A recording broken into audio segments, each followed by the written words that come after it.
সেনাপ্রধান জনাব ওয়াকারুজ্জামানের একটা দীর্ঘ সাক্ষাৎকার পাবলিশ করা হয়েছে প্রথম আলোতে।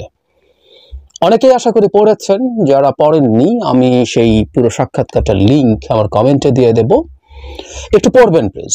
আমার মনে হয় এটা একটা গুরুত্বপূর্ণ সাক্ষাৎকার, যদিও অ্যাপারেন্টলি খুবই চমক লাগানো কথা বা ব্রেকিং নিউজ হবে এরকম কথা তিনি বলেননি, কিন্তু এটার একটা খুব গুরুত্বপূর্ণ একটা দিক আছে। আমি পুরো ইন্টারভিউটা পড়লে আপনাদের কাছে সেটা মনে হবে, বা আমি আমার কাছে যে জায়গাটা সবচেয়ে বেশি ইম্পর্টেন্ট মনে হয়েছে সেটা এক্স্যাক্টলি কোনো লিখিত বক্তব্য উনি যা বলেছেন তার মধ্যে না, বরং রিডিং বিটুইন দ্য লাইনস আছে। আমি শেষে এটা বলবো আসলে আমার মূল ফাইন্ডিংটা কি। তার আগে বেশ কিছু কথাবার্তা তিনি, ইনফ্যাক্ট এর মধ্যে কথাবার্তা বলছেন, আমরা রয়টার্সের সাথে তার ইন্টারভিউর কথা মনে করতে পারি।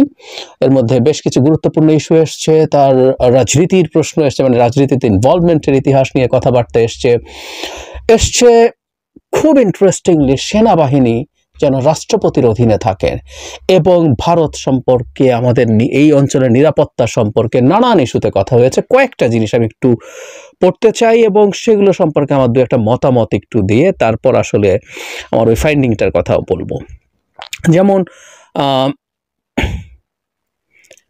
নির্বাচন সম্পর্কে তাকে যখন বলা হয়েছে সময়সীমা দিয়েছেন, তিনি সেটাকে সঠিক সময় বলে মনে করেন এবং তিনি অন্তর্বর্তী সরকারকে নির্বাচনের রূপরেখা বাস্তবায়নে সব সহযোগিতা করবেন। আমরা এই বাক্যটা খেয়াল করি। তিনি বলছেন আমরা অন্তর্বর্তী সরকারের নির্বাচনের রূপরেখা বাস্তবায়নে সব সহযোগিতা করব। এই বাক্যটা মনে রাখবেন। কেন রাখবেন আমি শেষে আমার মূল ফাইন্ডিংটার সাথে এটা মিলিয়ে দেখাবো। মানে কোনো উৎকণ্ঠা আছে কি না তারা সেগুলো বলছেন, এবং তিনি বলছেন তারা যত বেশি মাঠে থাকবেন ততই শৃঙ্খলা বহির্ভূত কাজে জড়িয়ে পড়ার আশঙ্কা দেখা দিতে পারে, উইচ ইজ রাইট। এই বাহিনীর কাজ পুলিশিং না, কিন্তু বিদ্যমান প্রেক্ষাপটে যেখানে পুলিশ এখনো ঠিকঠাক মতো দায়িত্ব শুরু করতে পারেনি, সেখানে সেনাবাহিনী ম্যাজিস্ট্রেসি নিয়ে রাস্তায় আছেন। এটা আমাদের জন্য একটা গুরুত্বপূর্ণ সার্ভিস যে কোনো বিবেচনায়। এরপরের প্রশ্নগুলোতে রাজনৈতিক দল নিয়ে প্রশ্ন আছে, রাজনৈতিক দলের প্রতি এক ধরনের হতাশার প্রশ্নের ক্ষেত্রে আছে। কিন্তু গত 5 দশকে আমাদের রাজনৈতিক দলগুলো অনেক কিছুই করেনি, করতে চায়নি, তাদের ব্যর্থতার জন্যই তো বর্তমান পরিস্থিতি তৈরি হয়েছে। মিলিটারি চিফ বলছেন ঠিক আছে, অতীতে হয়নি, এখন তো সুযোগ সৃষ্টি হয়েছে, আমরা এই কাজগুলো করতে পারি। রাজনৈতিক দলগুলো সংস্কারের প্রতিশ্রুতি অতীতেও দিয়েছে, কিন্তু ক্ষমতা গিয়ে তারা কথা রাখেনি। জনাব ওয়াকার জবাব দিচ্ছেন এখন তো আমরা সবাই রাজনীতিবিদদের সঙ্গে যুক্ত আছি, তারা এখন নিশ্চয়ই বুঝতে পারছেন এই সংস্কার করা সবার জন্যও করা দরকার। সংবিধান সংস্কারের বিষয়টি সামনে এসে বিশেষ করে রাষ্ট্রপতি ও প্রধানমন্ত্রীর ক্ষমতার ভারসাম্য আনা দরকার। মানে এই ক্ষমতার ভারসাম্যর ব্যাপারটা জনাব ওয়াকার এই প্রশ্নে আনা। তবে একটা জিনিস তাকে আমাদের এখানকার ফাইন্ডিংটা হচ্ছে, রাজনীতিবিদদের অনেক ত্রুটি বিচ্যুতি বা সমালোচনা থাকলেও দিনের শেষে রাজনীতির উপরেই আমাদের আস্থা রাখতে হবে, দেশ রাজনীতিবিদরাই চালাবেন, যারা ওয়াকার সেটা খুব স্পষ্টভাবে বলছেন। কিন্তু উনি ক্ষমতার ভারসাম্যের কথা নিজে ডেকে এনেছেন, মানে তাতেই মনে হবে যে পরবর্তী প্রশ্নটা তিনি চেয়েছেন এরকম হোক। প্রথম আলো জিজ্ঞেস করছে, তার মানে রাষ্ট্র পরিচালনা আপনি রাষ্ট্রপতি ও প্রধানমন্ত্রীর মধ্যে ক্ষমতার ভারসাম্য সৃষ্টি এ ধরনের একটা ধারণার কথা বলতে চাইছেন। জেনারেল ওয়াকার বলছেন আমি অত বিস্তারিত যেতে চাই না, আমি সংবিধান বিশেষজ্ঞও নেই, নিজের অভিজ্ঞতার আলোকেই বুঝেছি রাষ্ট্র ও প্রধানমন্ত্রীর মধ্যে ক্ষমতার ভারসাম্য আনা প্রয়োজন, সশস্ত্র বাহিনীকে রাষ্ট্রপতির অধীনে রাখা যেতে পারে। উনি এই একই কথা রয়টার্সকে বলেছেন।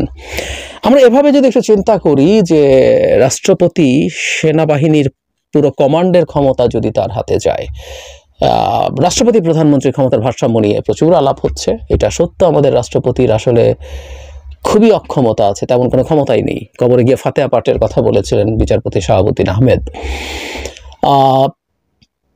কিন্তু প্রধানমন্ত্রী না, রাষ্ট্রপতির অধীনে সেনাবাহিনী, মানে কেউ আসলে এর মধ্যে আগেও দেখেছি যে একটা প্লট খোঁজার চেষ্টা করছেন যে এই অন্তর্বর্তী সময়ে কে প্রেসিডেন্ট হবেন বা প্রেসিডেন্ট পাল্টাবে কিনা। আর যদি উনি এখন যেভাবে চাইছেন সেটা যদি এক্সিস্টিং প্রেসিডেন্টের অধীনে হয়, অত্যন্ত বিতর্কিত আওয়ামী প্রেসিডেন্ট শাহাবুদ্দিন চুপ্পু এখন দায়িত্বে আছেন, নাকি এই প্রেসিডেন্ট সরিয়ে আর কেউ প্রেসিডেন্ট হবেন, তারপর তার অধীনে সেনাবাহিনী থাকবে এবং উপদেষ্টা পরিষদ ভিন্ন হবে, এরকম নানান আলোচনা আসলে ছড়িয়ে পড়েছে। এবং জনাব ওয়াকার তার এই বক্তব্যটা স্টিক করছেন এবং এই ইন্টারভিউ আমরা যদি দেখি তিনি এই প্রশ্নটা আসলে ইনভাইট করেছেন যখন সংস্কারের প্রশ্ন আসলো তিনি আসলে ক্ষমতার ভারসাম্য বলে ইনভাইট করেছেন যে তাকে এই প্রশ্নটা করা হোক, এবং তিনি আবারও ইনফ্যাক্ট জবাব দিলেন।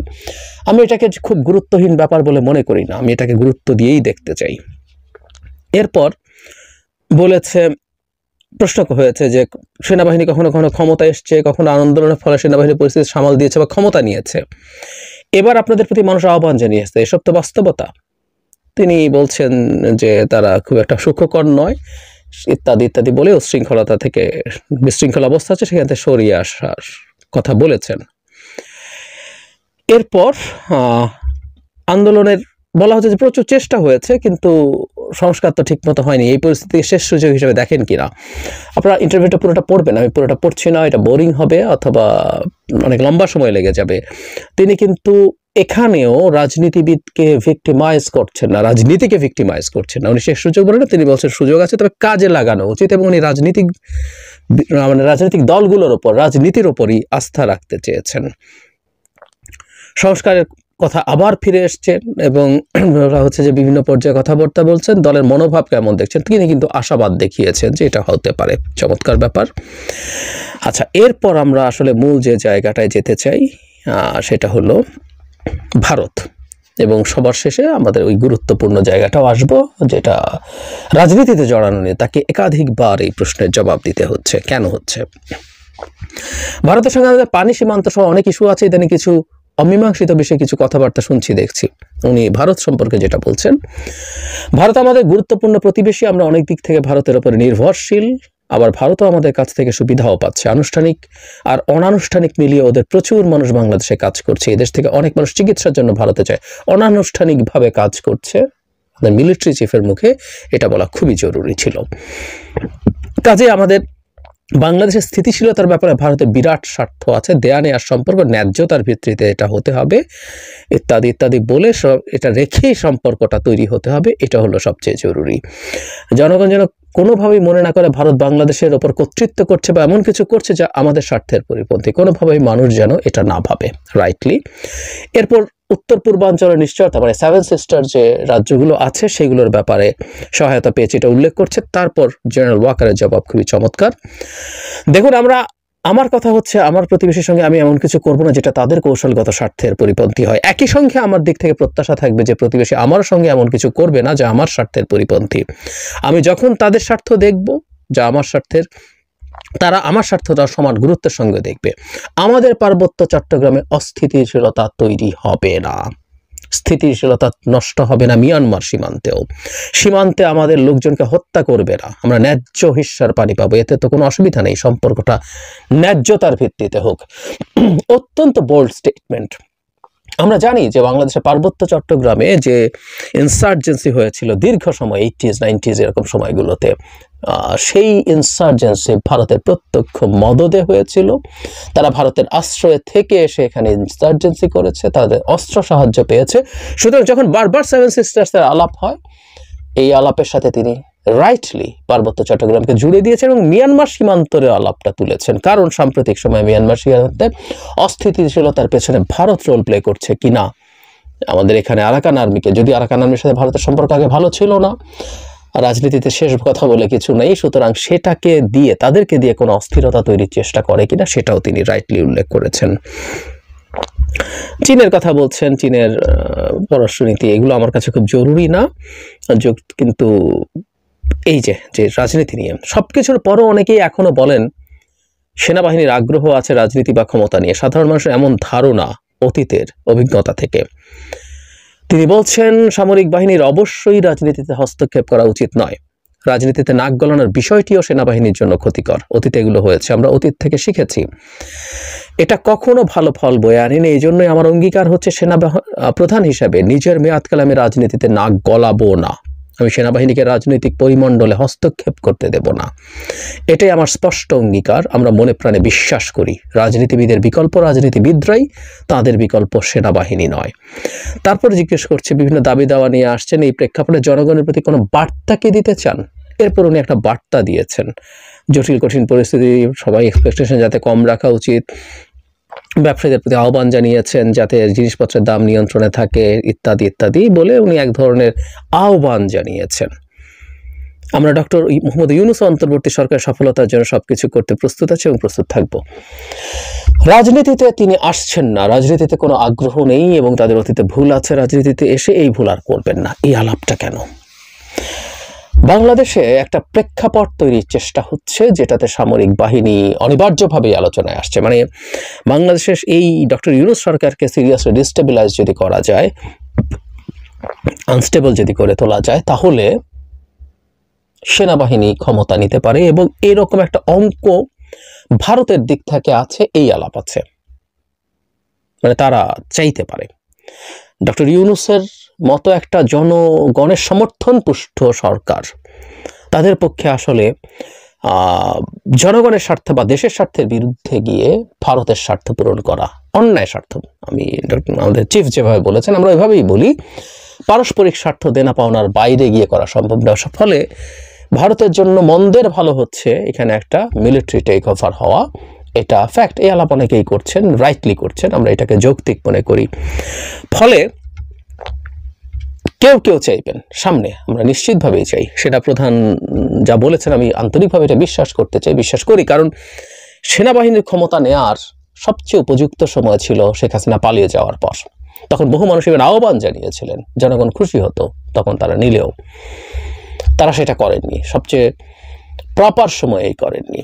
এখন করবেন কিনা, করবেন না, কিন্তু পরিস্থিতি যদি এতটাই ঘোলাটে করে ফেলা যায় যে তখন দেশের স্বার্থে তাদেরকে আমাদের মধ্যেই অনেকে আহ্বান জানাবেন ক্ষমতা নেওয়ার জন্য, সেই পরিস্থিতি তৈরির চেষ্টা হবে বলে আমরা মনে করি। তিনি এখানে একটু স্পষ্ট বার্তা দিয়েছেন, আমরা বরং সেনাপ্রধানের কাছে চাইব সেই রকম পরিস্থিতি যাতে তৈরি হতে না পারে, তারা সেটা মানে মাঠের অন্তত শান্তি শৃঙ্খলা আইন শৃঙ্খলার ক্ষেত্রে তারা সেটা নিশ্চিত করবেন। শুরুতে বলেছিলাম যে সবচেয়ে গুরুত্বপূর্ণ ফাইন্ডিং রিডিং বিটুইন লাইন্স এর মধ্যে নেই। আপনার ইন্টারভিউটা যদি পুরো পড়ে থাকেন, আমি যতটুকু পড়েছি প্রশ্ন এবং উত্তর সব কিছু মিলে জনাব ওয়াকারকে আলাদা একটা সত্তা হিসাবে দেখা গেছে এখানে। মানে খুব স্পষ্টভাবে যদি বলতে চাই, উনি তো প্রজাতন্ত্রের একজন কর্মচারী, তিনি এই সরকারের অংশ, তিনি ডক্টর ইউনূসের অধীন, কিন্তু উনি সাহায্য করবেন নির্বাচন এবং আদার ইস্যুতে। মানে খানিকটা এরকম যে এটা ওনার সদিচ্ছা না, এটা ওনার সদিচ্ছা নয় কোনোভাবেই, এটা ওনার একেবারে চাকুরির দায়িত্ব, একদম সোজাসাপটা কথা। কিন্তু এই পুরো ইন্টারভিউ টোন হচ্ছে উনি একটা ডিফারেন্ট এন্টিটি, স্টেটের একটা পাওয়ার সেন্টার। কথাটা হয়তো ভুল না, কেউ কেউ বলতেই পারেন, হ্যাঁ আমরা মানি এটা ১/১১ সরকার না, ১/১১ সরকার মানেই হচ্ছে আসলে মিলিটারি সরকার। ওটা একটা কু ছিল সত্যিকার অর্থে, একটা ডিফারেন্ট ফর্মের কু, যেখানে সামনে একটা সিভিল মুখোশ ছিল। এটা কোনোভাবেই কু না, যদিও কিছু গুরুত্বপূর্ণ লোকজন, জিওফ্রি স্যাকচার মতো লোকজন এটাকে কু বলার চেষ্টা করেছেন, কিন্তু এটাও সত্য মিলিটারি এর সময় একটা ডিসাইসিভ রোল প্লে করেছিল, কোনো সন্দেহ নেই। কিন্তু এটা মিলিটারি সরকার না। কিন্তু মিলিটারি চিফকে এখানে একদম একটা বিরাট ক্ষমতাধর এন্টিটি হিসেবে দেখা যায়, তার উত্তরের ধরনেও কিন্তু সেই রকম। প্রথম আলোর কিছু কিছু প্রশ্ন মনে হতে পারে যে আসলে তাকে এইভাবেই ট্রিট করা হচ্ছে, কিন্তু এই যে প্রশ্নের ধরন, এটা তার দিক থেকেও তো ভেঙে দেয়া হতে পারত। প্রত্যেকটা জিনিস তিনি সরকারের নির্দেশেই করবেন, কথাগুলো এরকম আসতে পারত, which is missing। এটাই হলো সবচেয়ে গুরুত্বপূর্ণ ফাইন্ডিং, এটাও আমাদের একটু মাথায় রাখতে হবে। সেনাপ্রধানের এই ধরনের একটা ইমেজ আছে আমরা জানি, কিন্তু এটাকে যখন প্রকাশ্যে এভাবে আসে, এটা নিয়ে কিছু কথাবার্তা বা আমাদের মাথায় একটু চিন্তাটুকু জারি রাখা দরকার আছে, কেন এটা এভাবে হলো, আমরা মাথায় যেন এটুকু রাখি।